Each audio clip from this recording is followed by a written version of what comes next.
പ്രിയ കൂട്ടുകാർക്ക് exam special വീഡിയോയിലേക്ക് സ്വാഗതം. നമ്മൾ ബഹുത് ദിനോം കെ ബാദ് എന്ന് പറയുന്ന കവിതയിൽ നിന്നുള്ള ഒരു ചോദ്യമാണ് നമ്മൾ പരിചയപ്പെടുന്നത്. അവസാന സ്റ്റാൻസയിൽ ആസ്വാദനം പറഞ്ഞായിരുന്നു. ഗന്ധം, രൂപം, രസം, ശബ്ദം, സ്പർശ് എന്ന് പറഞ്ഞായിരുന്നു. ഇതിന് ഈ ആസ്വാദനത്തിൻ്റെ മാധ്യമങ്ങൾ ഏതൊക്കെയാണെന്ന് വെച്ചാൽ ആങ്കുണ്ട്, ത്വച ഉണ്ട്, കാനുണ്ട്, ജബാനുണ്ട്, നാക്ക്.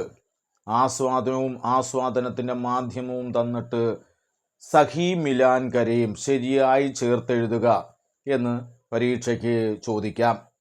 അപ്പം ഈ ചോദ്യത്തിന് ഉത്തരം നിങ്ങൾക്കും സ്വയം കണ്ടെത്താവുന്നതേ ഉള്ളൂ. അതിനു മുന്നേ നമുക്ക് മറ്റൊരു ചോദ്യവും കൂടെ പരിചയപ്പെടാം. ദാൻ കൂടുത്തേ സമയ ബാലായും അപ്പനി ഖുഷി കൈസെ പ്രകട് കർത്തിയെ, തൻ്റെ സന്തോഷം എങ്ങനെയാണ് ബാലികമാർ പ്രകടമാക്കുന്നത് എന്നാണ് ചോദ്യം. നിങ്ങൾക്ക് സ്വയം ഉത്തരം കണ്ടെത്താവുന്നതേ ഉള്ളൂ. ദാൻ കൂടുത്തേ സമയ ബാലായേം അപ്പനി ഖുഷി സെ മധുര സുര സെ പൂരാ വാതാവരൺ ഗുഞ്ചായിമാൻ കർ രഹി ഹേ. എന്ത് ആ പൂരാ അന്തരീക്ഷം മുഴുവനും മധുരമായ പാട്ടുകൊണ്ട് മുഖരിതമാക്കുന്നു. ദാൻ കൂടിന യാ അന്യ സാമാജിക കാര്യ കർത്തേ സമയ, നെല്ലുകുത്തുക അതുപോലുള്ള സാമൂഹിക കാര്യങ്ങൾ ചെയ്യുന്ന സമയത്ത് ഗീതഗാന മനോരഞ്ജൻ കാ ക്ഷൺ ഹേ, ഒരു മാനസിക ഉല്ലാസത്തിൻ്റെ ഒരു നിമിഷമാണ് അത്. പരിചയപ്പെടാം. ബഹുത് ദിനോം കെ ബാദ് കവി കോ ക്യാ സുനിനെ കാ മൗക്ക മില, എന്ത് കേൾക്കുവാനുള്ള അവസരമാണ് കിട്ടിയതെന്നാണ് ചോദ്യം. അതിനും ഉത്തരം നിങ്ങൾക്ക് എഴുതാവുന്നതാണ്.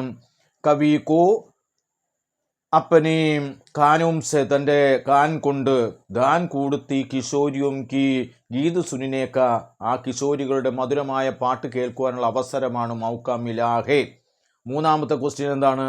ബാലാവും കി ആവാസ് കി തുലന കിസ് സെ കി ഗയി ഹേ, എന്തിനോടാണ് ആ ആവാസ് ശബ്ദത്തെ തുലനം ചെയ്തിരിക്കുന്നത് എന്നാണ്. അപ്പോൾ എന്തിനോടാണ്? എല്ലാവർക്കും ഉത്തരം അറിയാമായിരിക്കും. കോകിൽ കണ്ടി താൻസേനോടാണ് അത് തുലനം ചെയ്തിരിക്കുന്നത്. ഒപ്പം തന്നെ നമ്മൾ നേരത്തെ കണ്ടെത്തിയ സഹി മിലാൻ്റെ ഉത്തരവും നമുക്ക് നോട്ട്ബുക്കുകളിലേക്ക് എഴുതാൻ സാധിക്കും. ഗന്ധം എന്ന് പറയുമ്പോൾ എന്തിനെയാണ്, ഏത് മാധ്യമമാണ്? നാക്കാണ്. രൂപ് എന്ന് പറയുമ്പോൾ ആങ്കാണ്. രസം എന്ന് പറയുന്നത് ജബാനാണ്. ആവാസ് എന്ന് പറഞ്ഞാൽ കാനാണ്. സ്പർശ് ത്വചയാണ്. ഇതുപോലുള്ള മറ്റൊരു ചോദ്യാവലിയുമായി നമുക്ക് അടുത്ത വീഡിയോയിൽ കാണാം.